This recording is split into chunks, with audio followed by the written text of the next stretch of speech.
ओम श्री महालक्ष्मी माते। माँ, मुझे चंदा मामा के बारे में बताओ ना। माँ, तुम पूजा बाद में कर लेना, पहले बताओ ना, हम चंदा मामा को मामा क्यों कहते हैं? बताओ ना, प्लीज बताओ ना। रुक जा ना, पहले पूजा तो ढंग से कर लेने दे। नहीं, पहले बताओ ना, फिर बाद में पूजा कर लेना, नहीं तो मैं तुमसे बात नहीं करूँगा। अच्छा बाबा, बताती हूँ।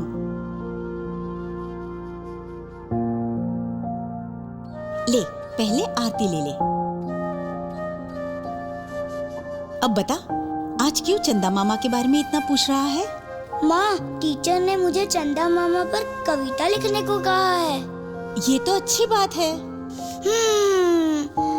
माँ, हम चंदा मामा को मामा क्यों कहते हैं? वो आपके भाई तो है नहीं? हाँ, वो मेरे भाई नहीं है, लेकिन वो हम सबके मामा हैं। मेरे भी। आपके भी? वो कैसे? वो ऐसे कि जिनकी हम सब पूजा करते हैं ना, जिनकी तुमने अभी आरती ली, माँ लक्ष्मी की, वो उनके भाई हैं। इसीलिए वो हम सबके मामा हुए। ओह, लेकिन माँ लक्ष्मी के भाई? चंदा मामा माँ लक्ष्मी के भाई कैसे हुए? अरे, ये बहुत लंबी कहानी है। माँ, बताओ ना प्लीज, नहीं तो मैं चंदा मामा पर अच्छी कविता कैसे लिख पाऊंगा? अच्छा, बताती हूँ। सुनो, बहुत समय पहले की बात है, जब देवताओं और राक्षसों में युद्ध हुआ था। युद्ध का कारण था राक्षसों का अत्याचार। राक्षस मनुष्यों की बस्तियां उजाड़ रहे थे। गांव में आम आदमियों को ही नहीं, बल्कि जंगलों में जाकर ऋषि मुनियों को भी मार रहे थे।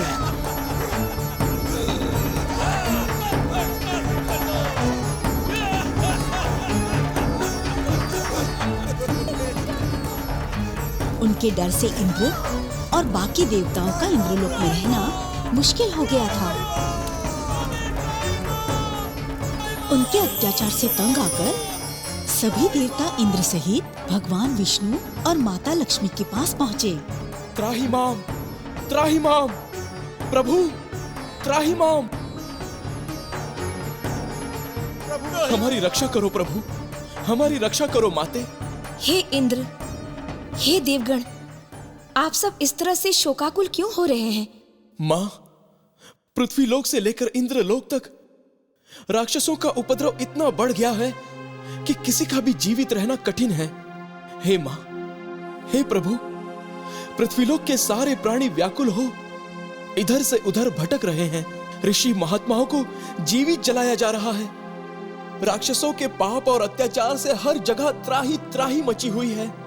हे माते, हे प्रभु, अब आप ही कुछ करें तो भला हो। आप ही इस संकट से सबको उबार सकते हैं। हे देवगण, आप सब व्यर्थ ही चिंता कर रहे हैं। ये राक्षस इस भ्रम में है कि वो तीनों लोकों पर अपना राज्य स्थापित कर लेंगे। ये कदाचित संभव नहीं है। वो इस नश्वर शरीर के सहारे इंद्रलोक और स्वर्गलोक पर अपना राज्य स्थापित नहीं कर सकते। हे देवगण, उनकी मृत्यु अटल है और यही सत्य है। आप धन्य हैं माते। जिनकी रक्षा स्वयं माँ लक्ष्मी करे, उन्हें भला चिंता करने की क्या आवश्यकता। माँ लक्ष्मी की जय, भगवान विष्णु की जय। हे स्वामी, हमें त्रिलोक की रक्षा हेतु कुछ करना होगा। परंतु उचित समय आने पर। आपकी लीला भी अपरंपार है प्रभु।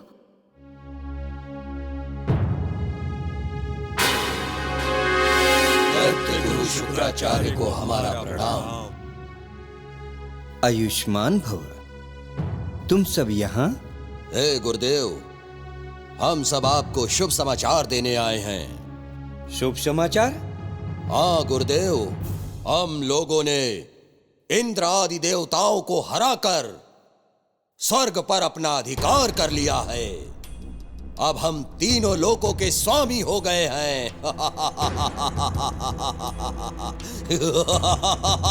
परंतु यह असंभव है। असंभव नहीं गुरुदेव, हमने अधिकार कर लिया है। पर कब तक? अर्थात यह कि तुम सब तीनों लोकों के स्वामी नहीं बन सकते। तुम सब इस भ्रम में हो कि सारे देवता तुमसे डर के मारे अपने अपने लोक को छोड़ चुके हैं। वो अवश्य किसी भीषण षड्यंत्र में होंगे जिससे वो अपना अधिकार फिर से प्राप्त कर सके। गुरुदेव, ये आप क्या कह रहे हैं? अब देवताओं में इतना साहस कहां कि वो पुनः हमसे युद्ध कर सकें? मूर्खों, तुम कदाचित यह नहीं जानते कि देवता अमर हैं और बिना अमरत्व के कोई भी स्वर्ग लोक पर अपना अधिकार नहीं स्थापित कर सकता। तुम लोग इस नश्वर शरीर के बल पर स्वर्ग लोक पर अधिक दिन तक राज नहीं कर सकते। अब क्या होगा गुरुदेव?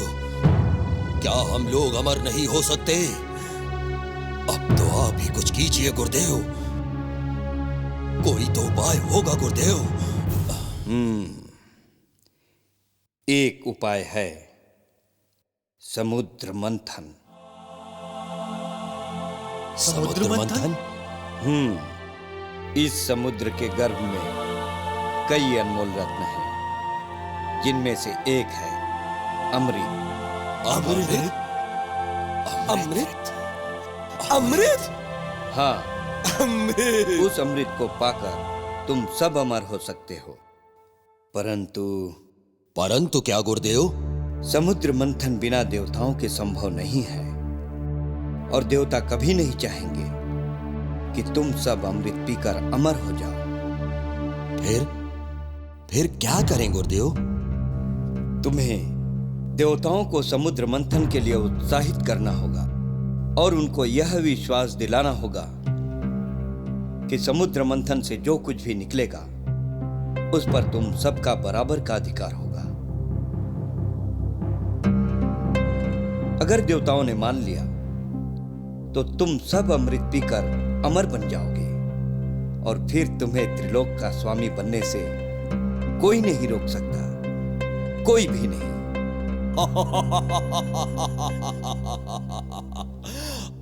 अब हम अमर हो जाएंगे। अब हमें अमर बनने से कोई नहीं रोक सकता। हम सब अमर हो जाएंगे।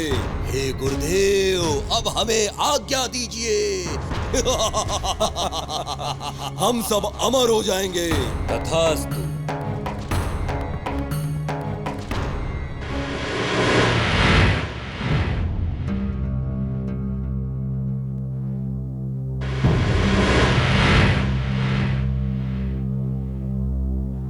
हे देवगण, हम संधि प्रस्ताव लाए हैं। संधि प्रस्ताव?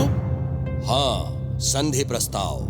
गुरु शुक्राचार्य ने हमें आपके पास समुद्र मंथन का प्रस्ताव लेकर भेजा है और कहा है कि समुद्र के गर्भ में अनमोल रत्न है, जिसे हम आपस में बराबर बांट लेंगे, और इससे अकारण चल रहा ये युद्ध भी समाप्त हो जाएगा। यह इनकी चाल भी हो सकती है, और कोई चारा भी तो नहीं है। ठीक है, अकारण चल रहे इस युद्ध की समाप्ति और त्रिलोक की भलाई के लिए हम इस संधि प्रस्ताव को स्वीकार करते हैं। और समुद्र मंथन के लिए मंदराचल पर्वत और वासुकी नाग को चुना गया, जिसे एक तरफ से देवताओं और दूसरी तरफ से राक्षसों ने पकड़ रखा था।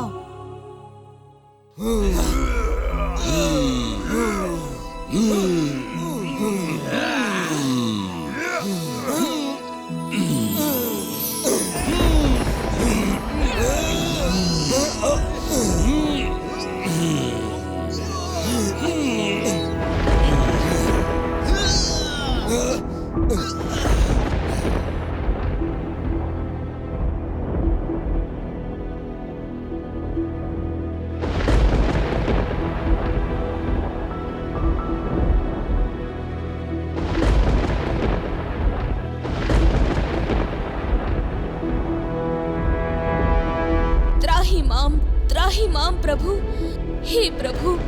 हे माते, पहले ही राक्षसों के अत्याचार से चारों तरफ अधर्म और अत्याचार है, जिसके कारण पृथ्वी लोक में रहने वाले हर प्राणी का अस्तित्व विलीन हो सकता है। और अब समुद्र मंथन के कारण मद्रांचल का बोझ बढ़ गया है, जिसे मैं सहन नहीं कर सकती।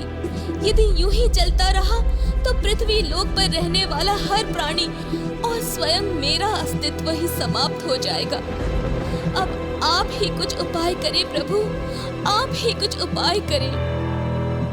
हे स्वामी, अब तो पृथ्वी लोक को संकट से बचाने के लिए अवतार लेना ही होगा, नहीं तो राक्षसों के अत्याचार से पृथ्वीवासी समाप्त हो जाएंगे और मद्रांचल पर्वत के बोझ से पृथ्वी। देवी, अब उचित समय आ गया है। अब मुझे कछुए का रूप धारण कर मद्रांचल को अपनी पीठ पर उठाना होगा और आप भी समुद्र के गर्भ से एक सुंदर स्त्री के रूप में उचित समय पर उत्पन्न होंगी। क्योंकि जैसे ही इस विशाल समुद्र के गर्भ में से अमृत का घड़ा निकलेगा तो असुरों और देवताओं में भयानक युद्ध हो सकता है, और यदि राक्षसों ने अमृत पान कर लिया तो घोर अनर्थ हो जाएगा प्रभु। हाँ देवी, घोर अनर्थ। फिर इस पृथ्वी पर धर्म का नहीं, अधर्म का राज होगा। इसीलिए अब मुझे अवतार लेना ही होगा, ताकि इस ब्रह्मांड को अधर्म से छुटकारा मिल सके। आप धन्य है प्रभु, आप धन्य है माते। प्रणाम।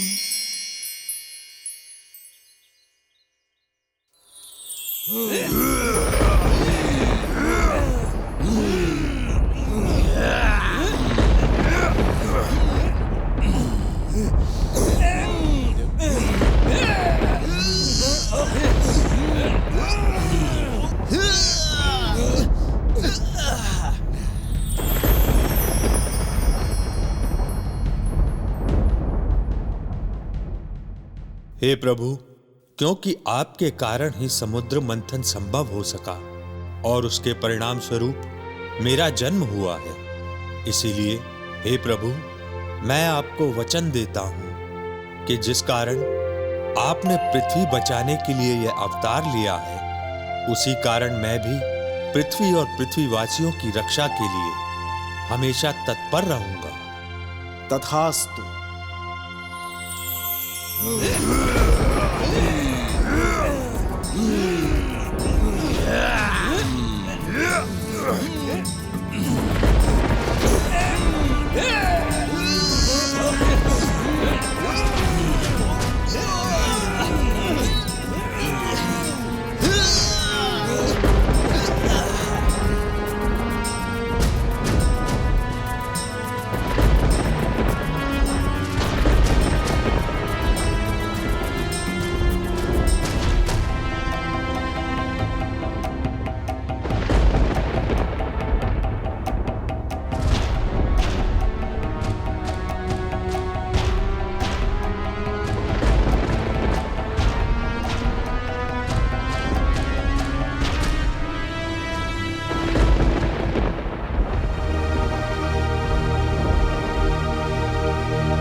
हमने पहले ही कहा था कि जितनी भी वस्तुएं निकलेंगी उस पर हमारा बराबर का अधिकार होगा। परंतु हमें तुम पर विश्वास नहीं है। हाँ हाँ, हमें तुम पर विश्वास नहीं है। तुम अवश्य ही छल करोगे। मेरा है, मेरा है, मुझे दो, मेरा है। अमृत का घड़ा छीनो इसे, छीनो, इसे हम मेरा है, प्राप्त करेंगे। नहीं, छीनो, देखो, नहीं। हे प्रभु, इस तरह अगर देवता और असुर लड़ते रहे तो अमृत किसे मिलेगा?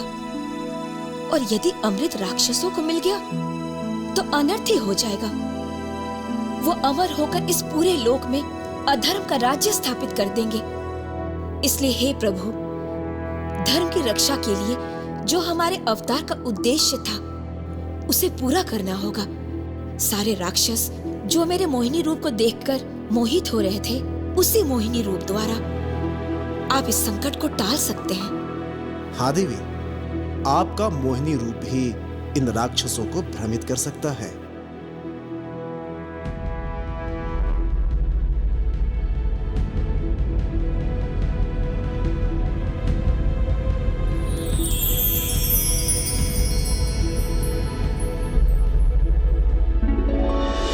हे देवगण, हे राक्षसगण, आप सब एक दूसरे से लड़ क्यों रहे हैं? इस घड़े में ऐसा क्या है जिसके लिए आप लोग एक दूसरे के प्राणों के पीछे पड़े हुए हैं? कृपया करके आप लोग शांत हो जाइए।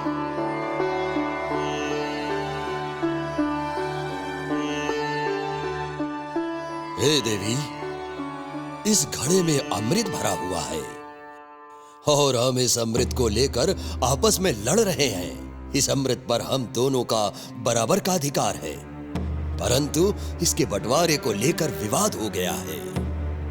हाँ देवी, हम इसी बंटवारे को लेकर एक दूसरे से युद्ध कर रहे हैं। अब आप ही कोई रास्ता निकालिए। परंतु इसमें युद्ध की कौन सी बात है? आप सब व्यर्थ ही लड़ रहे हैं। यदि आप सब कहे तो मैं इस विवाद का निपटारा कर सकती हूँ। वो कैसे? वो इस प्रकार की मैं बारी बारी करके हर एक को अमृत पिला देती हूँ। बस आप सबका विवाद समाप्त हो जाएगा अगर आप सब मेरा कहा माने तो। हाँ देवी, हम सब तैयार हैं। हाँ देवी, हम सब तैयार हैं। इससे हमारा अधिकार भी मिल जाएगा और यह युद्ध भी समाप्त हो जाएगा। अच्छी बात है, लाइए ये अमृत का घड़ा मुझे दे दीजिए।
अरे यह तो राक्षस है। यह हमारी तरफ कैसे बैठ गया? क्यों आए हमारी तरफ? अरे हाँ, ये तो राक्षस है। ये इस तरफ कैसे आ गया? ये हमारी तरफ कैसे बैठा? भाइयों, हम लोगों के साथ छल हो रहा है। इस सुंदरी के हाथ में जो घड़ा है वो अमृत का नहीं है। अमृत तो सिर्फ देवताओं को पिलाया जा रहा है। हमें अमृत नहीं, कुछ और पिलाया जा रहा है।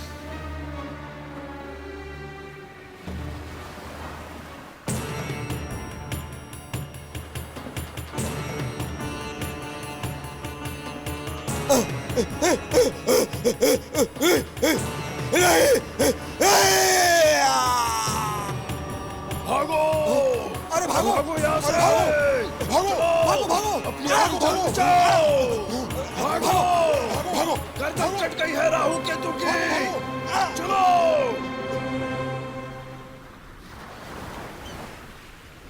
श्री हरि विष्णु की जय, श्री हरि विष्णु की जय, माता लक्ष्मी की जय, माता लक्ष्मी की जय।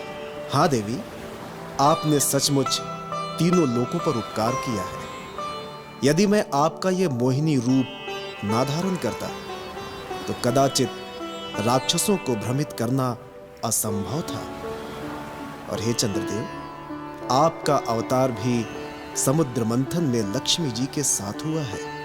अतः आप लक्ष्मी जी के भ्राता हुए और आपको सारा संसार युगों तक मां लक्ष्मी के भाई अर्थात मामा से संबोधित करेगा। और जिस प्रकार आपकी बहन देवी लक्ष्मी पृथ्वी वासियों के हृदय के अंधेरे को दूर करती हैं, उसी प्रकार आप पृथ्वी लोक पर छाए अंधेरे को नष्ट करें। जिस प्रकार देवी लक्ष्मी उनके दुख दरिद्रता को नष्ट कर उन्हें सुख और चिंता मुक्त बनाती हैं, उसी प्रकार आप अपनी चांदनी बिखेर कर पृथ्वी लोक पर छाई इस कालिमा को नष्ट कर पृथ्वी वासियों को अपनी चांदनी से सिंचित करें। अंततः आप दोनों भाई बहन का उद्देश्य इस पूरे ब्रह्मांड को प्रकाशित रखना ही तो है।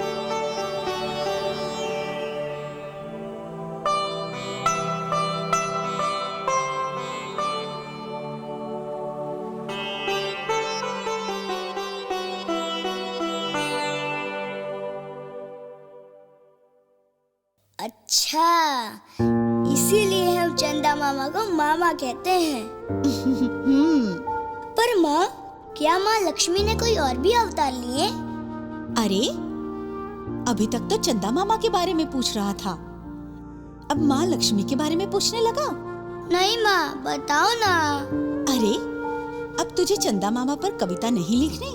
माँ, मैं कविता लिख लूंगा, पर अभी मुझे माँ लक्ष्मी के अवतार के बारे में बताओ ना, प्लीज बताओ ना। आदित्य, जिद नहीं करते। माँ, मैं जिद नहीं कर रहा, मुझे माँ की कहानी सुनने में बहुत अच्छा लग रहा है।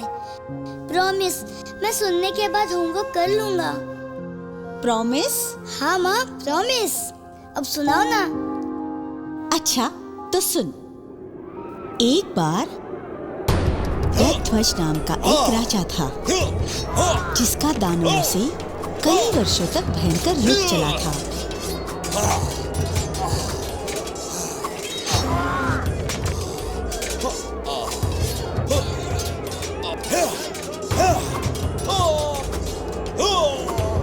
और एक दिन युद्ध भूमि में लड़ते लड़ते वो वीर गति को प्राप्त हो गया। युद्ध के कारण वो अपना वैभव धन सब खो बैठा था और उसके दोनों पुत्र धर्मध्वज और कुशध्वज अपना सब कुछ खोकर दुखी रहने लगे। फिर किसी संत महात्मा के कहने पर उन दोनों ने महालक्ष्मी माँ की तपस्या की। ओम महालक्ष्म्ये नमः, ओम महालक्ष्म्ये नमः, ओम महालक्ष्म्ये नमः, ओम महालक्ष्म्ये नमः, ओम महालक्ष्म्ये नमः, ओम महालक्ष्म्ये नमः।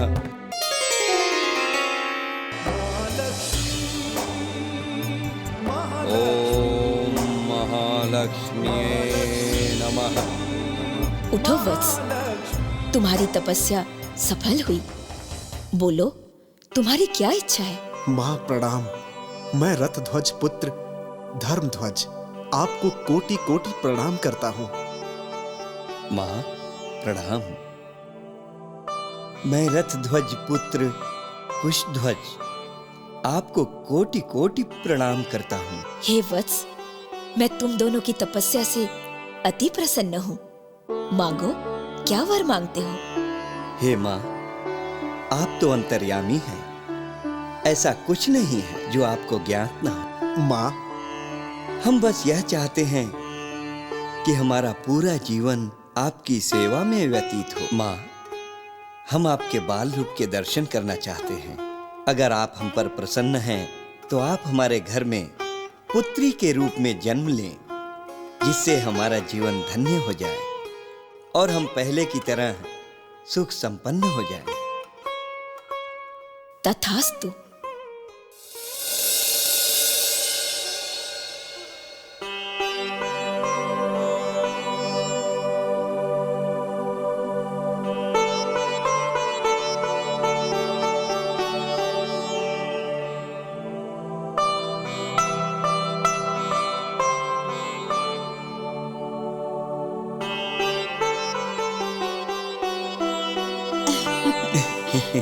कितनी प्यारी बच्ची है। सचमुच बहुत प्यारी बच्ची है। हे कुलगुरु, इस बच्ची के आगमन से हमें पुनः हमारा राज्य और वैभव प्राप्त हुआ है। हमें तो लगता है यह स्वयं लक्ष्मी जी का ही अवतार है। हे गुरुवर, आप इस बच्ची का नामकरण करें। हे राजन, यह पुत्री अत्यंत भाग्यशाली है, इसलिए इसका नाम वेदावती होगा। वेदावती अत्यंत सुंदर नाम है।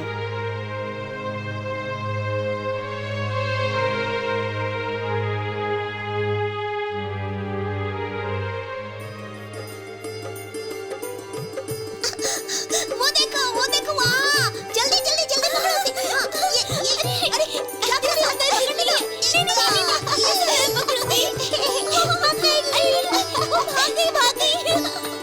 स्वामी, अब हमारी पुत्री बड़ी हो रही है और कुछ वर्षों में ही ये विवाह योग्य हो जाएगी।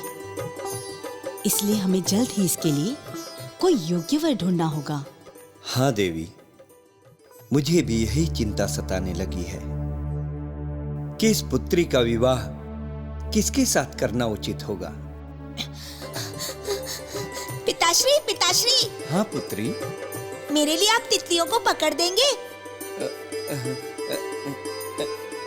हाँ। क्या सोच रहे हैं आप? कुछ नहीं पुत्री, कुछ नहीं।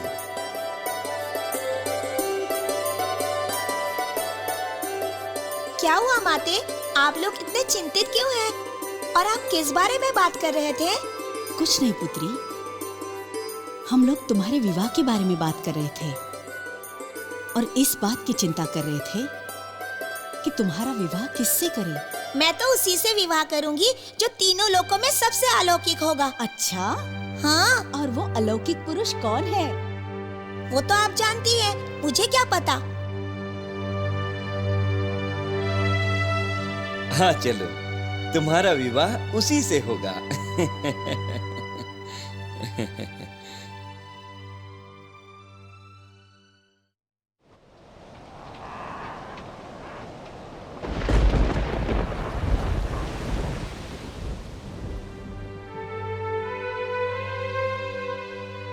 हे नाथ, अब हमारी पुत्री बड़ी हो गई है। आपने इसके विवाह के लिए क्या सोचा है? मैं वही सोचकर चिंतित हूँ देवी। वेदावती के लिए कौन सा सुयोग्य वर होगा और उसे कहाँ ढूंढूं? आप व्यर्थ ही चिंता कर रहे हैं। देखिएगा, उसका पति वास्तव में ही तीनों लोकों में सबसे अलौकिक होगा। अच्छा, वो कैसे? आप एक स्वयंवर क्यों नहीं रखते? इसके प्रायोजन से हमारी पुत्री स्वयं ही अपना वर चुन लेगी। अरे यह तो तुमने बहुत ही अच्छा उपाय बताया। मैं कल ही राजा महाराजाओं को बुलावा भेजकर स्वयंवर की घोषणा करता हूँ। सचमुच देवी, मेरी सारी चिंताएं दूर हो गई।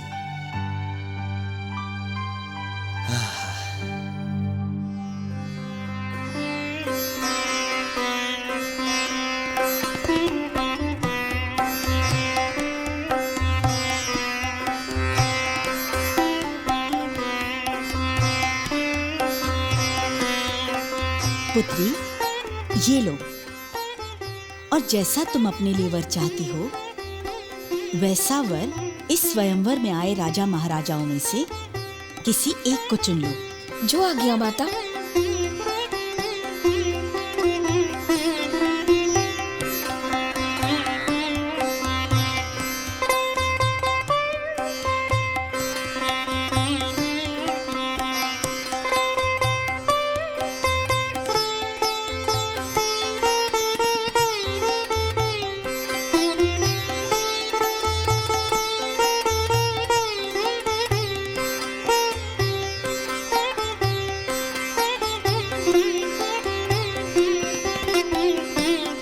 क्या हुआ पुत्री? तुम बिना किसी को वरमाला पहनाए अपने स्थान पर पुनः क्यों आ गई? क्या तुम्हें इनमें से कोई भी पसंद नहीं आया जिसे तुम वरमाला पहनाकर अपना पति स्वीकार कर सको? नहीं पिताश्री, ऐसा नहीं है। ये राजा महाराजा सब एक से बढ़कर एक योद्धा है, पर मेरे हृदय में जो अपने पति की छवि है वो ये नहीं है। क्या? यह तुम क्या कह रही हो? यहाँ पर पृथ्वी के सारे राजा महाराजा उपस्थित हैं, कोई भी नहीं छूटा। आपको कष्ट करने की कोई आवश्यकता नहीं है। जिसकी छवि मेरे मन मंदिर में है वो इस पृथ्वी पर ही नहीं रहता। पृथ्वी पर नहीं रहता? फिर कहाँ रहता है? वो तीनों लोकों में जहां कहीं भी होगा मैं उसे ढूंढ निकालूंगा। कहाँ रहता है वो? कैसा है वो? पिताश्री, मैंने कहा था ना कि वो तीनों लोकों में सबसे अलौकिक होगा, जिसे मैं अपना पति स्वीकार करूंगी। कहा था, परंतु है कहाँ वो? क्या तुम उसे जानती हो? हाँ पिताश्री, मैं जानती हूँ। आप भी जानते हैं उन्हें, बल्कि इस संसार का हर प्राणी उन्हें जानता है। मैं जानता हूँ? सब जानते हैं? मैं कुछ समझा नहीं पुत्री, तुम कहना क्या चाहती हो? कौन है वो? हे पिताश्री, वो तीनों लोकों में व्याप्त है। उन्हें कहीं ढूंढने की आवश्यकता नहीं है। वो चारों तरफ व्याप्त है। वही सारे जगत में अलौकिक है। मैं उन्हीं से विवाह करूंगी। पर है कौन वो? भगवान श्री हरि विष्णु। मैं उन्हीं से विवाह करूंगी।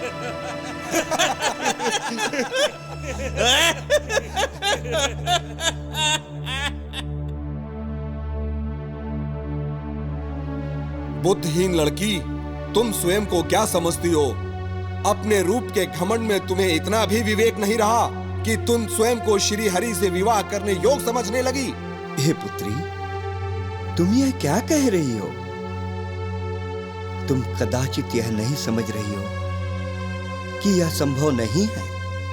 भगवान विष्णु से भला तुम्हारा विवाह कैसे संभव है? वो त्रिलोक के स्वामी हैं। उनसे तुम्हारा विवाह असंभव है। परंतु मैं उन्हीं से विवाह करूंगी। उसके लिए फिर चाहे मुझे कितनी ही कठोर तपस्या करनी पड़े।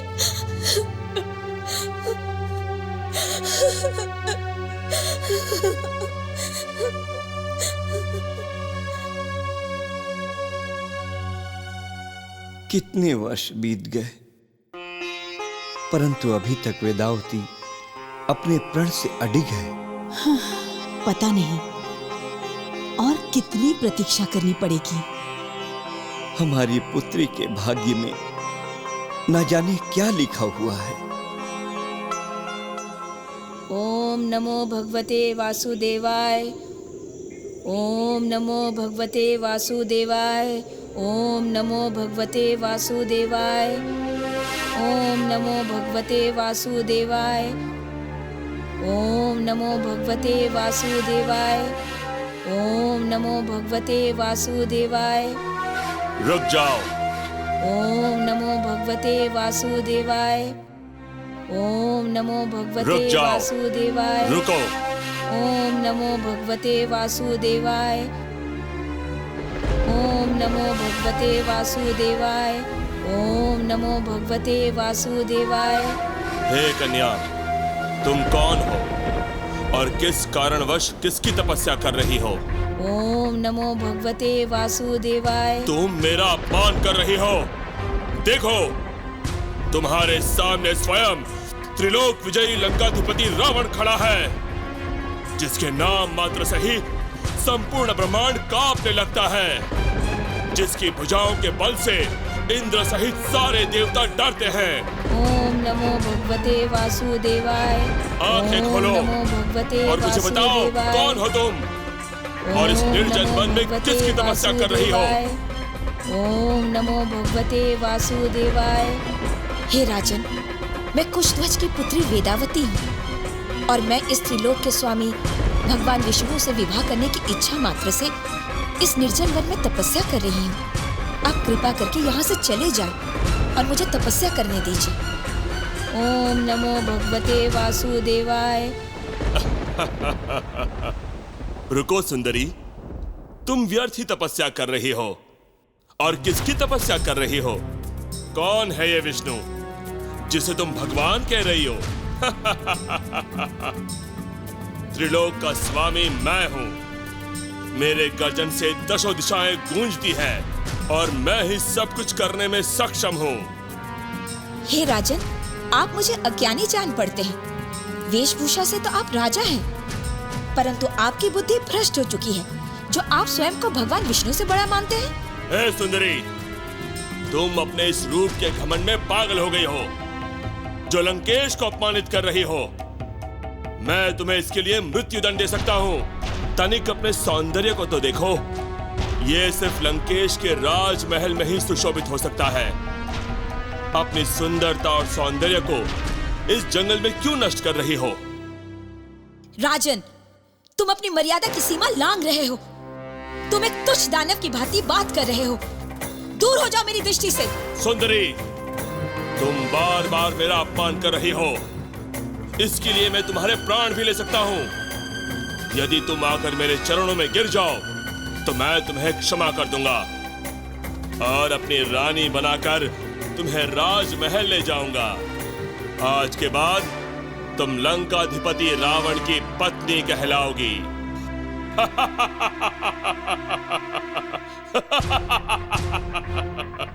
बस पापी, अब आगे कुछ मत कहना। मैं तुम्हें अभी यमराज के पास पहुंचाती हूँ। हठी दुर्बुद्धि, मैं तुम्हें लंकेश के बल को दिखाता हूँ। अब तू ऐसे नहीं मानेगी। चलो, मैं तुम्हें अभी इसी समय लंका लेकर चलता हूँ। रे दुष्ट, तुमने अपने अपवित्र हाथों से छूकर मुझे कलंकित कर दिया। आज से तेरा विनाश का समय आरंभ हो गया। अब मुझे अपने शरीर का परित्याग करना होगा। हे अग्निदेव, मैं अपने शरीर का परित्याग करती हूँ।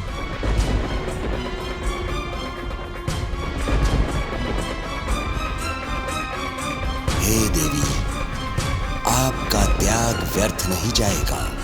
आपका अगला जन्म इस पृथ्वी लोक से पाप को नष्ट करने के लिए होगा। अगले जन्म में आप ही रावण की मृत्यु का कारण बनेंगी। रावण के पाप से पृथ्वीवासियों को मुक्ति मिलेगी और रावण का अंत होगा।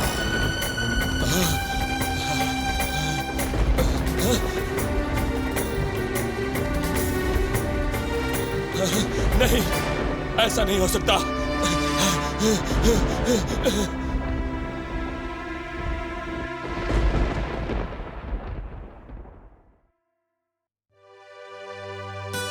माँ, ये तो वेदावती के साथ बहुत बुरा हुआ। और माँ लक्ष्मी ने तो धर्मध्वज और कुशध्वज दोनों को वरदान दिया था ना, तो फिर धर्मध्वज के यहाँ माँ ने जन्म नहीं लिया? जन्म लिया था ना, धर्मध्वज के यहाँ भी माँ ने जन्म लिया था। भला ऐसे कैसे हो सकता है कि माँ ने वरदान दिया हो और वो पूरा ना हो? वो ही महालक्ष्मी के अवतार है। माँ लक्ष्मी ने ही धर्मध्वज के यहाँ तुलसी के रूप में जन्म लिया था। अच्छा, इसीलिए हम तुलसी की भी पूजा करते हैं, क्योंकि वो माँ लक्ष्मी का रूप है। पर माँ, उस आकाशवाणी का क्या? और रावण की मृत्यु का कारण वेदावती कैसे बनी? वो सब कभी और बताऊंगी, ठीक है? माँ, अभी बताओ ना। नहीं, तुझे तो कहानी सुनने में अच्छा लग रहा है, पर मुझे अपना काम करने के लिए देर हो रही है। बहुत सारा काम बाकी है अभी। कपड़े, बर्तन, बहुत कुछ बचा हुआ है। ये कहानी कभी बाद में सुनाऊंगी। माँ सुनाओ ना। अच्छा, अगर मैं आपके काम में मदद कर दूं, तो आप कहानी सुनाओगी? अच्छा, बदमाश, कहानी सुनने के लिए आज मदद भी करेगा। चल ठीक है।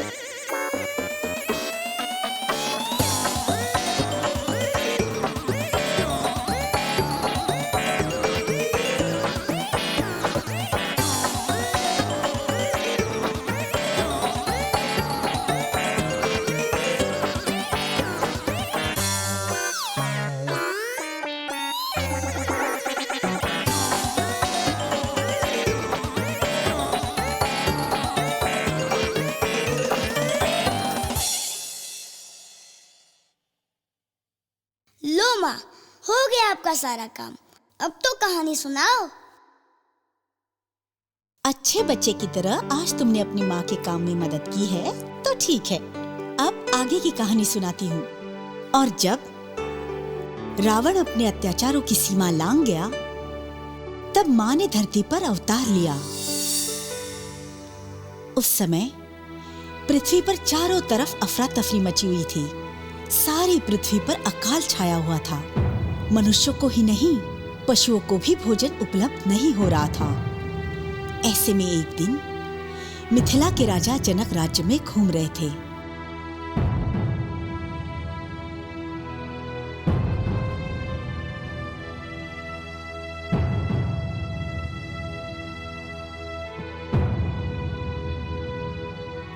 और वो घूमते हुए खेतों में पहुंचे। महाराज देखिए, हमारे खेतों की कैसी दशा हो गई है। वर्षों से वर्षा की एक बूंद भी हमारे खेतों में नहीं आई। कितनी ही वर्षा ऋतुएं आई और बिना बरसे ही चली गई महाराज।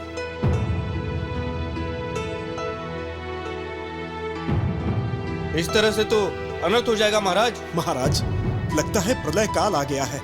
महाराज, इस पृथ्वी पर अत्याचार बहुत बढ़ गया है। ये सब उसी का प्रतिफल है। कोई बहुत बड़ी अनहोनी होने वाली है। प्रभु ही जाने क्या होगा। अरे नहीं नहीं, तुम लोग व्यर्थ ही चिंतित हो रहे हो। मां पर विश्वास रखो, सब अच्छा ही होगा। मां को सबकी चिंता है। हे राजन, अपने राज्य और प्रजा को इस विकट संकट से बचाने हेतु तथा राज्य की सुख समृद्धि के लिए आप स्वयं अपने हाथों से इस बंजर धरती पर हल चलाएं और बीज बोएं।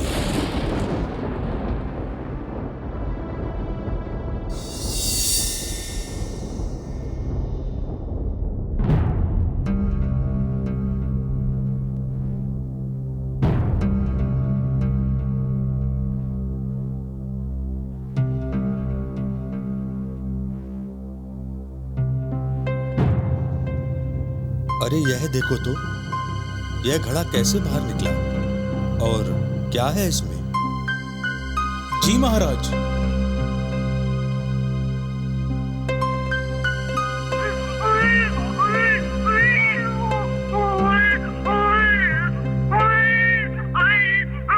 ये बच्चे के रोने की आवाज कहां से आ रही है?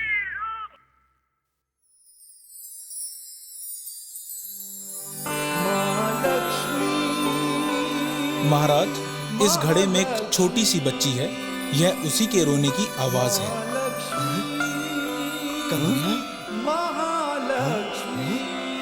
असंभव, असंभव।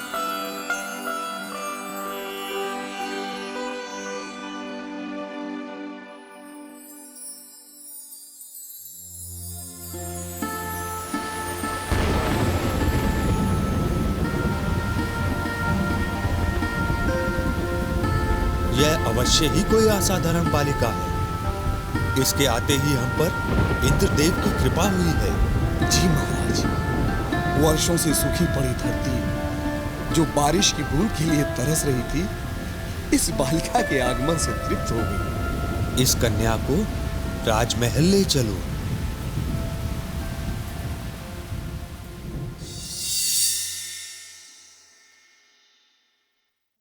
आह, कितनी प्यारी बच्ची है। हे राजन, यह कोई दिव्य अवतार ही है। इसके उत्पन्न होने से राज की त्रासदी मिट गई, बरसों से पड़ा अकाल भी मिट गया। यह बालिका धरती की गोद से उत्पन्न हुई है, इसलिए इसका नाम सीता होगा। सीता, सीता, अति सुंदर। सीता, अति सुंदर नाम है ऋषिवर, बिल्कुल मेरी पुत्री की तरह। हे राजन, यह पुत्री अत्यंत भाग्यशाली है। इसकी उत्पत्ति लोगों के संकट दूर करने के लिए ही हुई है। बड़े होने के बाद इसका विवाह एक उच्च क्षत्रिय कुल के राजकुमार के साथ होगा। इसका वर सुयोग्य एवं तीनों लोकों में अलौकिक होगा तथा इन दोनों की लीलाएं युगों युगों तक गाई जाएंगी। सारा संसार इनकी पूजा करेगा। ये दोनों लोक कल्याण के लिए ऐसी ऐसी लीलाएं रचेंगे कि सारे प्राणी सुनकर स्तब्ध रह जाएंगे। धर्म के मार्ग पर चलते हुए अधर्मी और पापियों का नाश करेंगे। ये दोनों सारे संसार के लिए पुण्य का मार्ग प्रशस्त करेंगे।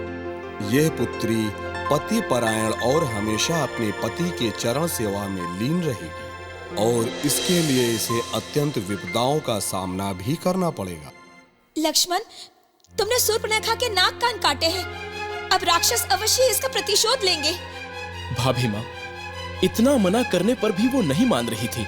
उसे कितना समझाया कि मैं विवाहित हूँ और उससे विवाह नहीं कर सकता, पर नहीं, और तो और उसने हम पर वार भी करना चाहा। इसलिए विवश होकर मुझे उसके नाक और कान काटने पड़े। आप चिंता न करें, अब यदि कोई आया तो जीवित वापस नहीं जाएगा। तुम व्यर्थ ही चिंता कर रही हो सीते।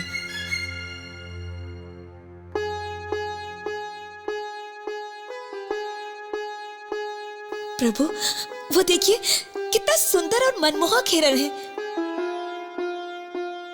वो हिरण मुझे चाहिए। आप उसे मेरे लिए ले आइए। पर सीते, तुम उस हिरण का क्या करोगी? मैं कुछ नहीं जानती, मुझे वो हिरण चाहिए बस।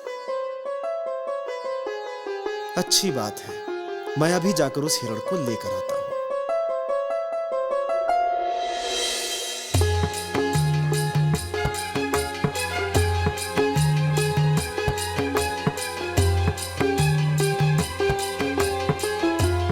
लक्ष्मण, लक्ष्मण,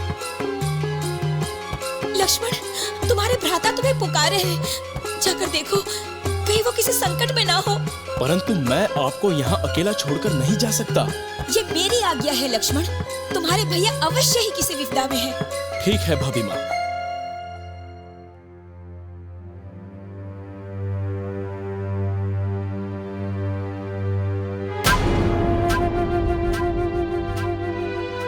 मैं जाता हूं, परंतु आप इस रेखा को कदापि पार मत करना।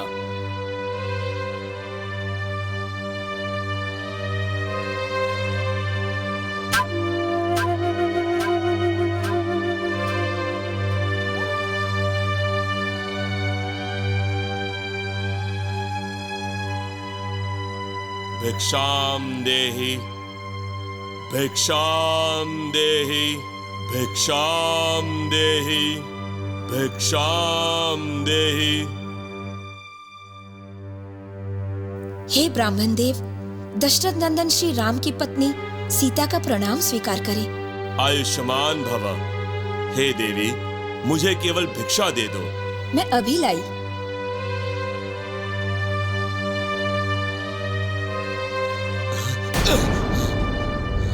ये लीजिए भिक्षा ब्राह्मण देव। इतनी दूर से भिक्षा मैं नहीं लेता। यह द्वार पर आए ब्राह्मण का अपमान है। मैं बिना भिक्षा के ही लौट जाता हूँ।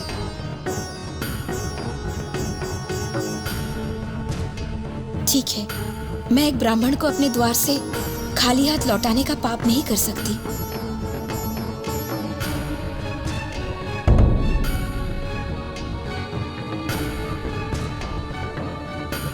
ये लीजिए ब्राह्मण देव।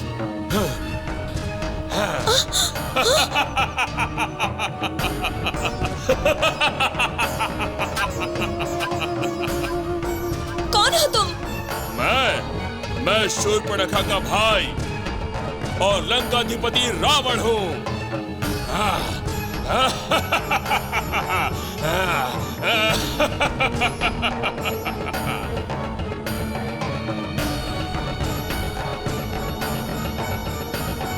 तुम लोग इस पर पहरा रखना। जो आज्ञा महाराज। अरे नीच पाखंडी, मेरे प्रभु श्री राम लंका को मिट्टी का ढेर कर देंगे। तुम्हारा ये घमंड और अहंकार मिट्टी में मिल जाएगा। तुम लंकेश को अपमानित कर रही हो। अगर तुम्हारे प्रभु श्री राम तुम्हें बचा सकते हैं तो बुला लो उसे और कर लो अपने प्राणों की रक्षा।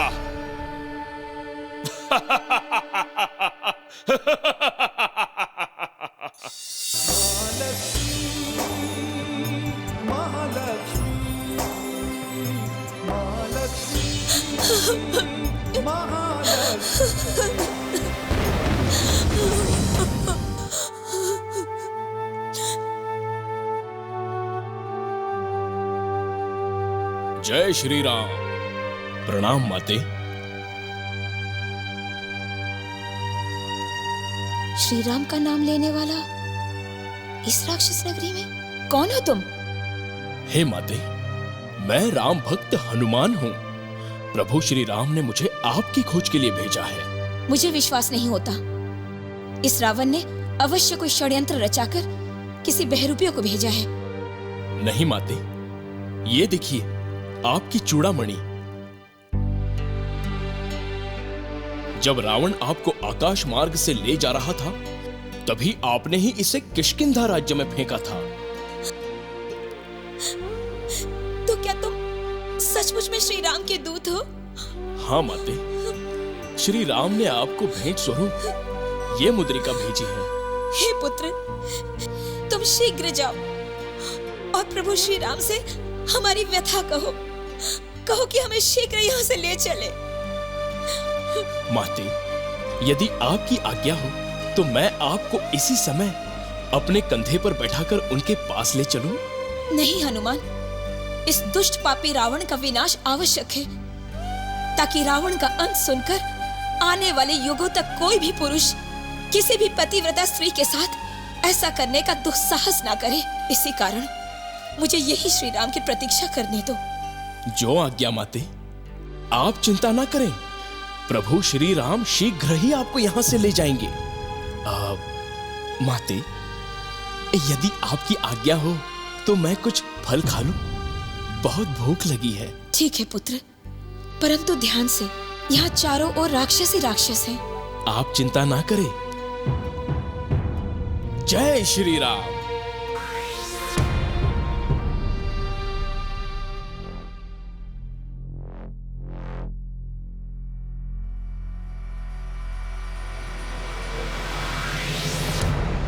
कहीं हनुमान को कुछ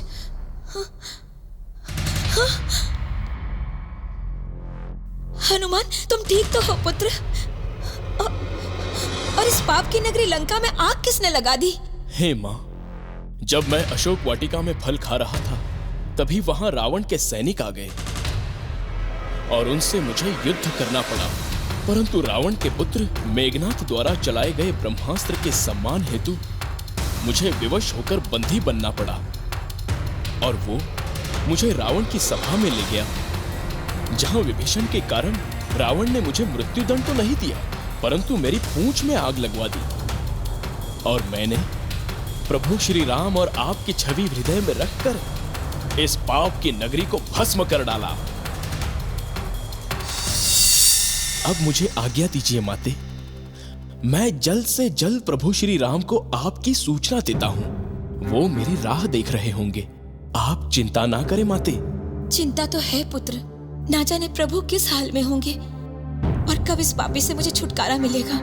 माते, लंका के सारे योद्धा इस युद्ध में मारे जाएंगे, फिर चाहे वो इंद्रजीत मेघनाथ हो या कुंभकर्ण।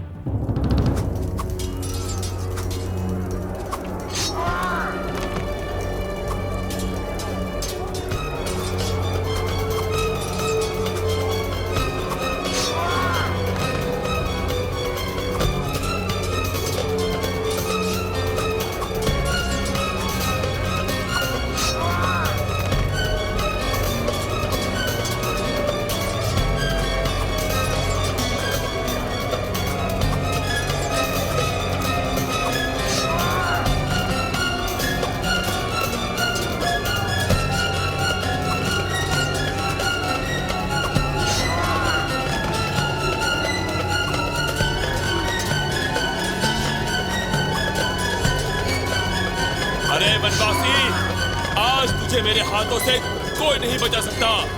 आज तेरा वध मेरे हाथों होना निश्चित है। आज स्वयं तुझे शिव शंकर भी नहीं बचा सकते। कदाचित तुझे रावण के पराक्रम का ज्ञान नहीं। मैंने तुम्हें बार बार संदेश भेजा, परंतु तुमने सीता को नहीं लौटाया। तुम अपने अहंकार में चूर थे और अपने सारे कुल का नाश करा डाला। वनवासी, युद्ध भूमि में शास्त्रार्थ नहीं, युद्ध किया जाता है। उठा अपना धनुष और युद्ध कर। आज तुझे रावण के बाहुबल का आभास हो जाएगा। तुम स्वयं को त्रिलोक विजयी कहते हो, तब कहां गया था ये शौर्य और बल जब तुम एक पतिव्रता स्त्री का हरण कर रहे थे? अब तुम्हारे पाप का घड़ा भर चुका है रावण, और आज तेरी मृत्यु निश्चित है।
हे प्रभु, रावण की नाभि में अमृत है, अतः प्रभु इस दुष्ट का विनाश करने के लिए आपको इसकी नाभि में तीर मारना होगा। वे कुलद्रोही विभीषण, मेरा भ्राता होकर तू शत्रु का साथ देता है। मैं अब तुझे जीवित नहीं छोड़ूंगा। रावण, अब तुम्हारी रक्षा कोई नहीं कर सकता। तेरा अंतिम समय आ गया है। नहीं, नहीं।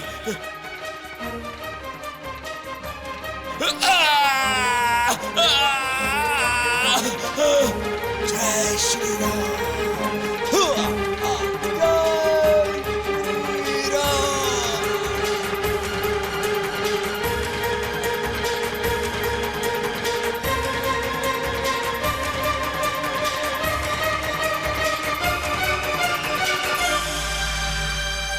सियापति रामचंद्र की जय। सियापति रामचंद्र की जय। सियापति रामचंद्र की जय।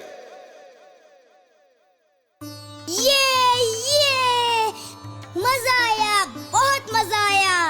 आखिर रावण मारा गया। अच्छा माँ, एक बात बताओ। अब क्या है? हमेशा माँ के साथ ऐसा क्यों होता है? क्या हमारी माँ को गुस्सा नहीं आता? मुझे पता था कि तू कुछ ऐसा ही पूछेगा। तो बताओ ना माँ। हमारी लक्ष्मी माँ बहुत ही दयालु है, लेकिन सिर्फ अपने भक्तों के लिए, परंतु दुष्टों और राक्षसों के लिए तो वो काल है, काल। काल? पर वो कैसे? तो अब एक और कहानी सुननी है तुम्हें? माँ सुनाओ ना। दुष्टों और राक्षसों के लिए वहाँ काल कैसे है? अच्छा तो सुनो। वो ऐसे कि जब जब धरती पर राक्षसों का अत्याचार बढ़ता है, वो तब तब भिन्न भिन्न रूप धारण करती हैं और उन राक्षसों का नाश करती हैं। और एक बार ऐसे ही राक्षस का नाश करने के लिए माँ लक्ष्मी ने दुर्गा माँ का अवतार लिया था। बहुत समय पहले की बात है। महिषासुर नाम का एक बहुत ही भयानक और मायावी राक्षस था। वो अत्यधिक शक्तिशाली था और उतना ही क्रूर। परंतु इतना शक्तिशाली होने के बाद भी वो संतुष्ट नहीं था। उसको त्रिलोक विजयी बनना था। इसी कारण उसने ब्रह्मदेव की कई वर्षों तक घनघोर तपस्या की।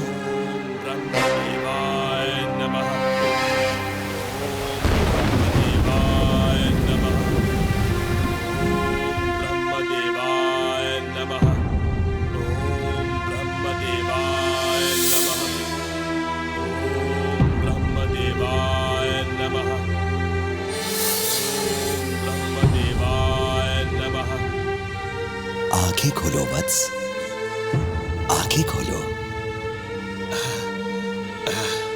प्रणाम ब्रह्मदेव, महिषासुर का प्रणाम स्वीकार करें। आयुष्मान बाबा। वत्स, मैं तुम्हारी तपस्या से प्रसन्न हूं। मांगो, वरदान मांगो वत्स। क्या चाहिए तुम्हें? हे ब्रह्मदेव, मैं अमृतत्व का वरदान पाना चाहता हूँ, जिससे मैं अमर हो जाऊं, मेरा कोई भी वध न कर सके, मैं अजय हो जाऊं और तीनों लोकों पर मेरा प्रभुत्व हो। हे महिषा, तुम जानते हो कि यह असंभव है। आज तक कोई भी अमर नहीं हो सका। जो प्राणी इस पृथ्वी लोक पर उत्पन्न होता है, उसकी मृत्यु अटल और निश्चित है, और यही सत्य है। इसलिए कोई और वर मांगो वत्स। तो फिर प्रभु मुझे कोई ऐसा वर दीजिए कि मैं किसी भी पुरुष के हाथों ना मारा जाऊं। तथास्तु।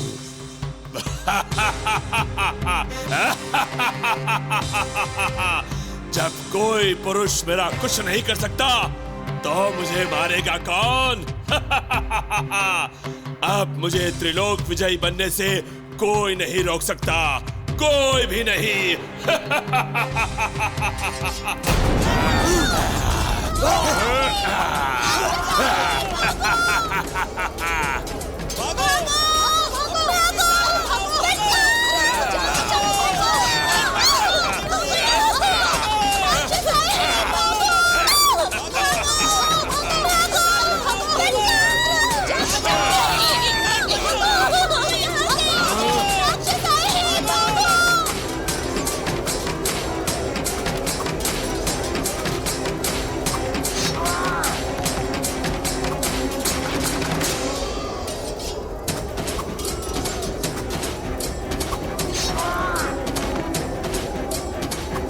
तुम सब इस लक्ष्मी की पूजा छोड़कर मेरी पूजा करो। मैं ही त्रिलोक विजयी हूँ और मैं ही तुम्हारा भगवान।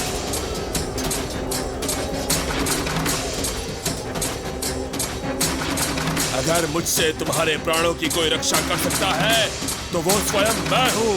मैं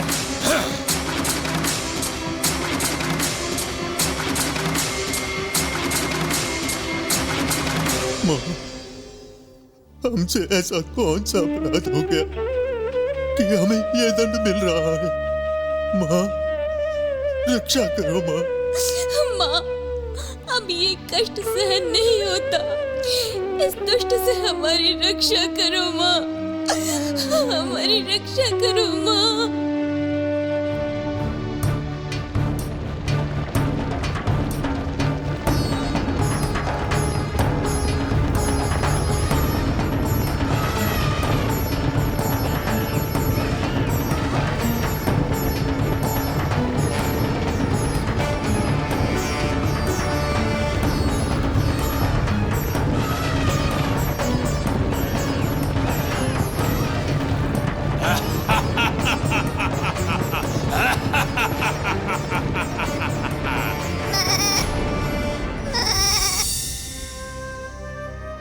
हे माँ, रक्षा करो, मुझसे अपने प्राणियों पर ये अत्याचार और सहन नहीं होता। यदि ऐसा ही चलता रहा तो मेरा तो अस्तित्व ही समाप्त हो जाएगा। माँ, रक्षा करो माँ, रक्षा करो।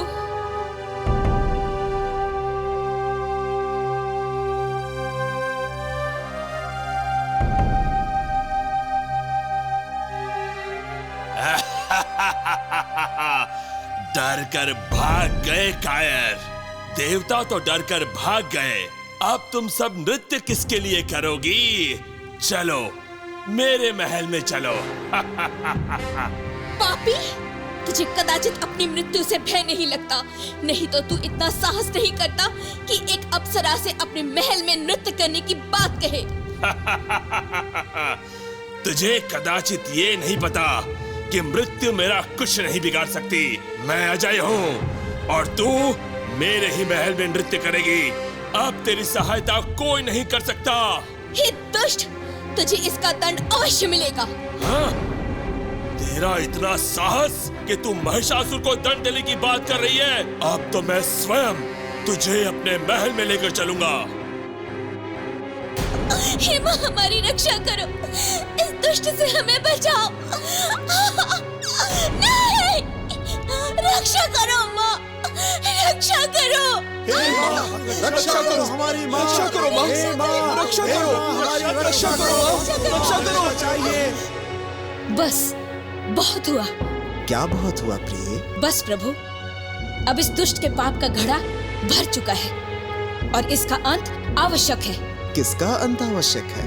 आप जानबूझकर अनजान ना बने प्रभु। मैं महिषासुर की बात कर रही हूँ। उसके अत्याचारों के कारण त्रिलोक में त्राही त्राही मची हुई है। पृथ्वी से लेकर स्वर्ग लोक में उसका आतंक है। मैं अभी जाकर उस पापी का सर्वनाश कर देती हूँ। रुकिए देवी, उस तुच्छ राक्षस के लिए आपका एक अंश मात्र ही बहुत है। इसीलिए अब आपको त्रिलोक की भलाई के लिए एक नया अवतार लेना होगा, जो महिषासुर जैसे दुष्टों का संहार करेगा। और त्रिलोक में जब जब पाप बढ़ेगा, तब तब आपका वो अवतार त्रिलोक की रक्षा करेगा। ठीक है प्रभु।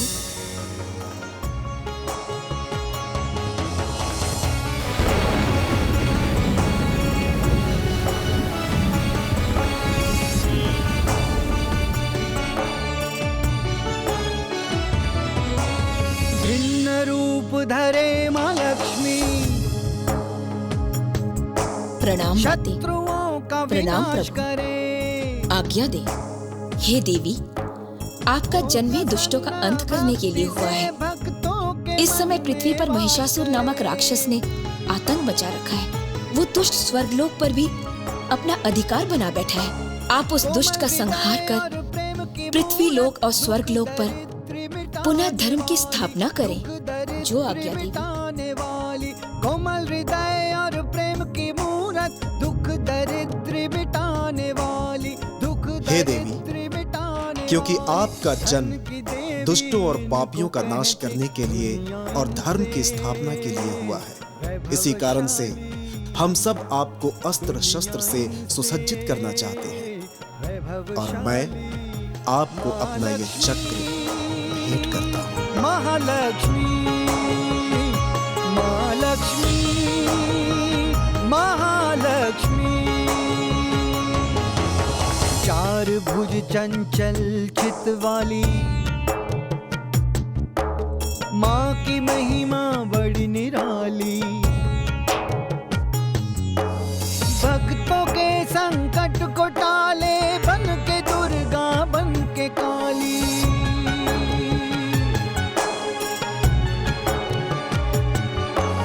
धन की देवी इनको कहते, दुनिया इनसे आज्ञा दे।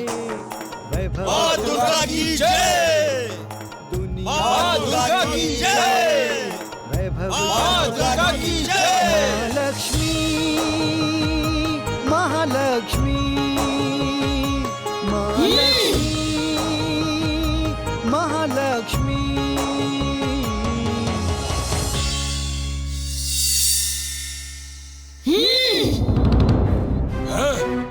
ये क्या हो रहा है? पहले वो रोशनी और अब ये ध्वनि। ये एक ऐसी ध्वनि है जो मेरे कानों को भेद रही है। मेरी आज्ञा के बिना यहाँ कोई सांस भी नहीं लेता। फिर किसका इतना साहस है कि हमारी शांति में विघ्न डाले? क्या उसे मृत्यु का भय नहीं? सेनापति, तुम जाओ और उसको तुरंत यहाँ बंदी बना कर लाओ, और यदि ये संभव नहीं तो उसका शीश काट कर लाओ। जाओ, तुरंत जाओ। जैसी आज्ञा महाराज। चलो राक्षसों।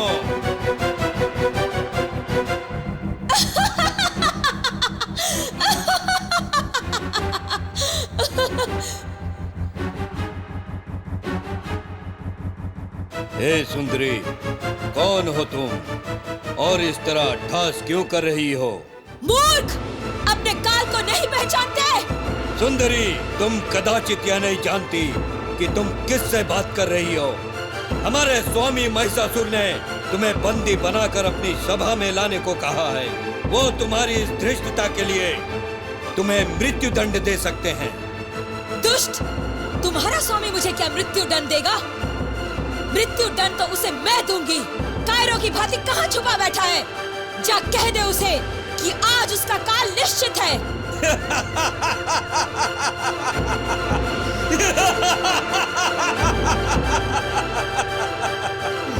बहुत साहस है। तुम्हारे जैसी सुंदरी हमारे महाराज के महल में अच्छी लगती है, ना कि रणभूमि में। और अब मैं तुझे बंदी बनाकर राजमहल में महाराज के समक्ष प्रस्तुत करूंगा।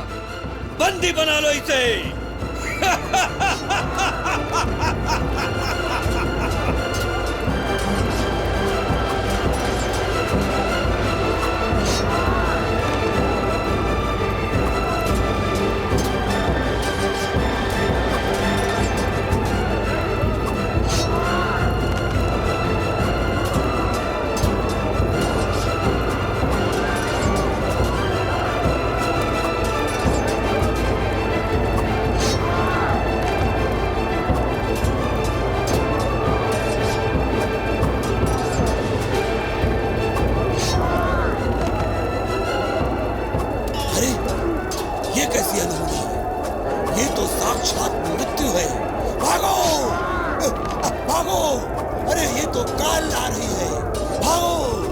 जय माँ दुर्गा, जय माँ दुर्गा, जय माँ दुर्गा। स्वामी, हमारी रक्षा करो, रक्षा करो। स्वामी, स्वामी, स्वामी, स्वामी, हमारी रक्षा करो, रक्षा करो हमारी। स्वामी, क्या हुआ सेनापति? तुम सब इस तरह घबराए हुए क्यों हो? और मैंने जिसे बंदी बनाकर लाने को कहा था, कहाँ है वो? स्वामी, हम सब उसे बंदी नहीं बना सके। बंदी नहीं बना सके? परंतु क्यों? स्वामी, क्योंकि वो एक अद्भुत स्त्री है, मानो यमराज। वो पर्वत के समान जान पड़ती है। उसकी 18 भुजाएं हैं। स्वामी, हमने ऐसा अद्भुत रूप पहले नहीं देखा। उसने हमारी सारी सेना को क्षण भर में समाप्त कर दिया। वो वायु के वेग से भी अधिक चलायमान है। स्वामी, उसने हमारी सारी सेना का विध्वंस कर दिया। बंद करो ये बकवास। तुम हमारे सामने ही हमारे शत्रु की प्रशंसा कर रहे हो। क्या तुम्हें महिषासुर की शक्ति का जरा सा भी आभास नहीं है? तुम सब एक स्त्री के हाथों पराजित होकर आ गए, और लज्जा आने की जगह तुम उसकी प्रशंसा कर रहे हो। तुम्हें अगर प्राण इतने ही प्यारे हैं तो जाओ, जाकर छुप जाओ स्त्रियों की भांति। अब मैं स्वयं जाकर उसका सामना करता हूं। मैं भी तो देखूं कौन है वो जो अपनी मृत्यु को ललकार रहा है। उग्रसेया, उग्रवीर्य, चलो मेरे साथ युद्ध भूमि में।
हे स्त्री, तुम व्यर्थ ही मेरे क्रोध को बढ़ा रही हो।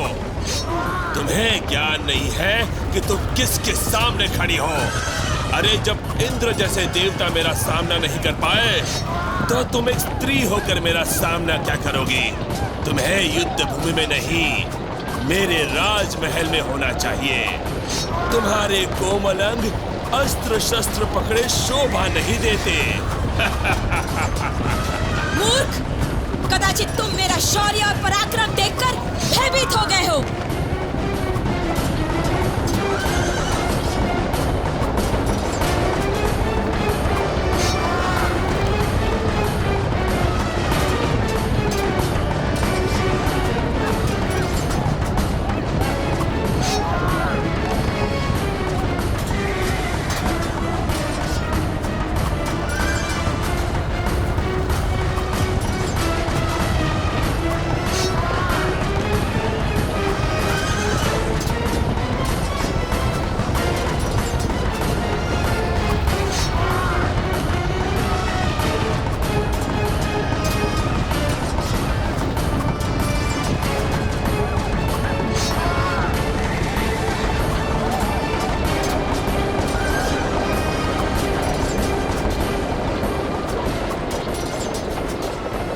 मेरे भाइयों का वध कर दिया, अब तू मेरी क्रोधाग्नि से नहीं बच सकती।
हे महिषासुर मर्दानी, हम सब आपके इस रूप को बारंबार प्रणाम करते हैं। आपने संपूर्ण लोक को उस अधर्मी और दुरात्मा से बचाया है। हे माते, आपने त्रिलोक की रक्षा की है।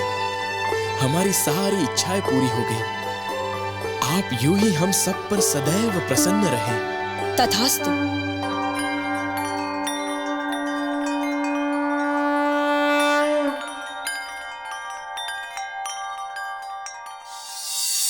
बाप रे, माँ तो दयालु होने के साथ साथ बहुत गुस्से वाली भी हैं। उन्होंने तो अकेले ही सारे राक्षसों को मार गिराया। वो तो बहुत ताकतवर भी हैं। सच में माँ तो काल है, काल। लेकिन बोला ना, सिर्फ दुष्टों और राक्षसों के लिए।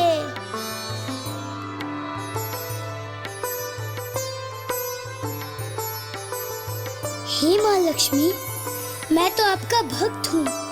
आप हमेशा मुझ पर दयालु रहेंगी ना? माँ देखो, माँ लक्ष्मी मेरे लिए कितनी दयालु है।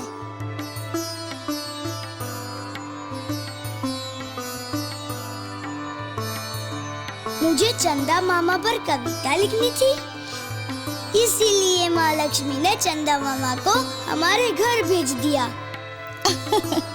हाँ, ताकि तुम अब चंदा मामा पर अच्छी कविता लिख सको।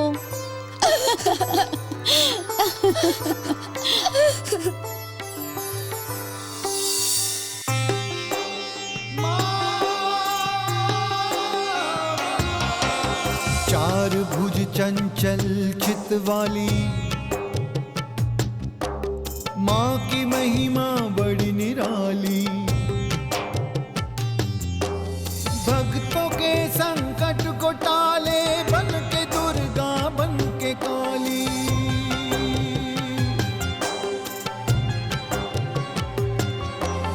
धन की देवी इनको कहते, दुनिया इनसे वैभवशाली। दुनिया इनसे वैभवशाली। माँ लक्ष्मी, महालक्ष्मी, माँ लक्ष्मी, महालक्ष्मी।